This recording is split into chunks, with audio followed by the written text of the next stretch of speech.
The Justice League is still the single greatest threat to global security. I used to believe that too, but remember, we used to say the same about the Soviets. Our enemy's never as evil as we imagine.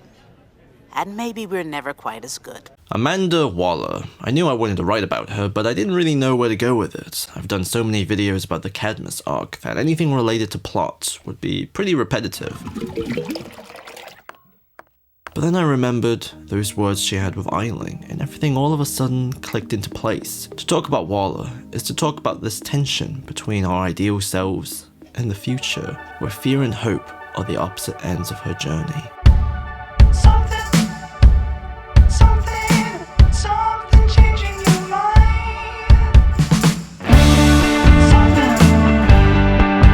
First, I gotta give a really clear psychological definition of our ideal selves. As I quote from Biatzis and Ekrevo again, it monitors and guides all actions and decisions in a direction which ensures deeper self-satisfaction through the articulation and direction towards either the emergence of a new state of being with self-actualization as a core quality. This core quality is evident through how we feel in action, like knowing you're acting consistent with your values, and also how it's evident in the way other people recognize how you're maintaining your character. Don't tell me the bleeding hearts in Congress got to you.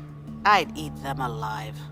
You would too. You've got some onions, Amanda. As a result, this consistency of being where we're driven by desired versions of ourselves also creates an imaginative straight line that leads us to our dreams. Amanda Waller's dreams is to take out the US's greatest competitors, people dressed as mascots. His Justice League was easily the most powerful force on Earth. In another dimension, 7 of you overthrew the government and assassinated the president.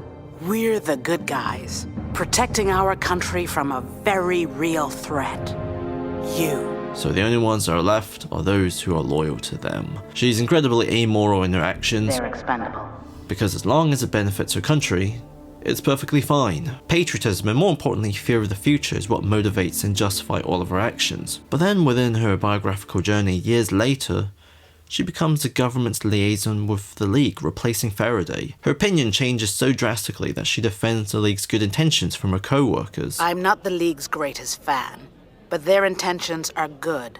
I can work with them. And by the end of her life, she was such a Batman fan that she ensured his dynasty while his balls turned to dust. You know, Batman, the dude who threatened her on the toilet. For Waller to change, a new ideal state of being must emerge. A new dream must emerge. And like most things from DC, it involves Batman. In the big picture of her story, he represents self-actualization through introducing hope for a different future. One which works backwards to change Waller's ideal self. Darn, she's kind of got me. She is and it's right. like, she's making these really valid points. So it's like from that point on, it's like it's not just all black and white anymore. There's a big, gray area. And that whole episode, it's all kind of set up that way to show that the Justice League and the whole Cadmus group are kind of two sides of the same coin. You're making a statement that they're pretty much the same kind of entity. One thing the show loves drawing attention to is the intentional symmetry between the Justice League and Cadmus being the same. There are competing powers run by flawed people who, on one hand, have good intentions in terms of helping people,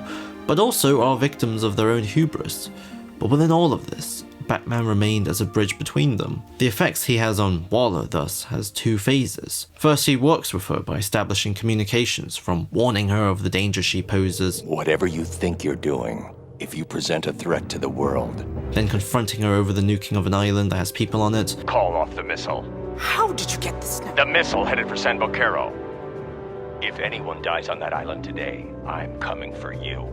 You do what you have to, and so will I. And then finally confronting her over being duped by Lex, who's been playing everyone against each other this whole time, so he can put himself inside a bold robot. Arrogant cow! Batman's political strategy is to shockingly just be really honest, and it's this brutal sincerity in how the League resolves its problems is what leads Waller to recognize the goodness of the League. They're good people who don't kill, and because she's so focused on making weapons against them, she's created the very situation where America is endangered. The Dark Heart. We destroyed it, but your people confiscated the remains. We've never been able to get any of it to work again. Are you willing to bet Brainiac can't? And she actually owns up to her mistakes. We're lucky we're not all in jail. As a result, the ideal future from that point onwards isn't pointing weapons as who you deem as competitors, but instead working with them. Actually, yeah. But on the off chance I might have been wrong. Waller. Should have recognized your hand in this. No time for the usual pleasantries. The second phase comes from the way Batman's universal love for people showed Waller that her ends justify the means mindset isn't necessary when accomplishing the right thing. Over the years, I came to respect Batman, even trust him. It's an ideal not just granted to those who can fly or survive rockets, but can be achieved by a regular human being. I met some extraordinary people in that job, but none of them were the equal of Batman. Right. Who could be?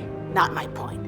I saw him save the day dozens of times, with nothing but his wits, body, and will. Batman's compassion for Ace, his trust in her despite the risk it posed, marked the moment when Waller saw what true heroism He was. sat with her until her time came. That's the Bruce Wayne I came to know over the years. As a result, Bruce's example expanded her newfound sympathy from merely a cooperative relationship to leading her to create an ideal self that she valued and measured herself with. Here's another sick gamer quote. The ideal self is a primary source of positive affect and psychophysiological arousal, helping provide the dream for intentional change. The ideal self is composed of three major components: an image of a desired future, hope, and a comprehensive sense of one's core identity. This new ideal self that's more compassionate and admiring of the superheroes produced Terry McGinnis. The thought of a world without Batman was unacceptable. The old utilitarian version of herself does reassert itself for a moment, as she prepared to commit murder and use illegal technology to replicate Batman's origins, but in the end, even she recognized that that would dishonor his legacy. So if I was to honor all he stood for... So she watched over Terry instead, recognizing that he might not be as smart, but he has what counts. He had Batman's heart. The reluctance, the need to love, and the pain. Why? Something come up again? No, I just want to ask you something. She tells him to put that before everything else, because he has free will, just as she did to change. And as for this lesson, she believes she's arrived at some form of redemption. You want to have a little better life than the old man's? Take care of the people who love you. Or don't. It's your choice. Waller was like a crazy patriot who's cold and angry at the start of her journey, and she ends as a calm, optimistic, and genuine old lady that recognized the bad she's done, but also the good afterwards. It's kind of beautiful, bro. You know the Lord's been a great comfort to me all these years. Try not to look so surprised. Yeah, I've got a lot to answer for when I meet him, but I'd like to believe that for all the harm I've caused, I've also done some good. Maybe the angels need a sharp sword too. Like the good book says, he moves in mysterious ways. His plan is a mystery, but here's what isn't. He gave us free will. We choose our own fate, for good or ill. If we are to contextualize Waller's story within the literature, she shows us how our goals and dreams aren't just something we project from how we feel in the present, but it's also something which works backwards. Our visions of our futures changes the people we are in the present, because we measure our ideals relative to it. If we don't see a choice in the future, our ideal selves in the present will be one that's deeply narrow.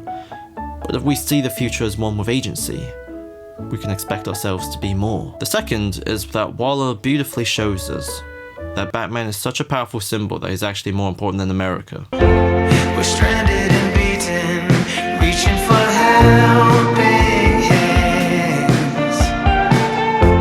We may be defeated, but we'll see the make amends. When the time's right, we're gonna get all that's good. Yeah, when the time's right.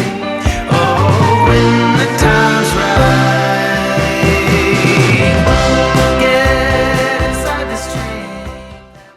So that was the Waller video. I knew I really wanted to make this, and then I wrote it, and I was like, I don't really want to make this. But then I made a thumbnail, and I thought that was a pretty cool looking thumbnail. So then I went back and finished this. So here it is, guys.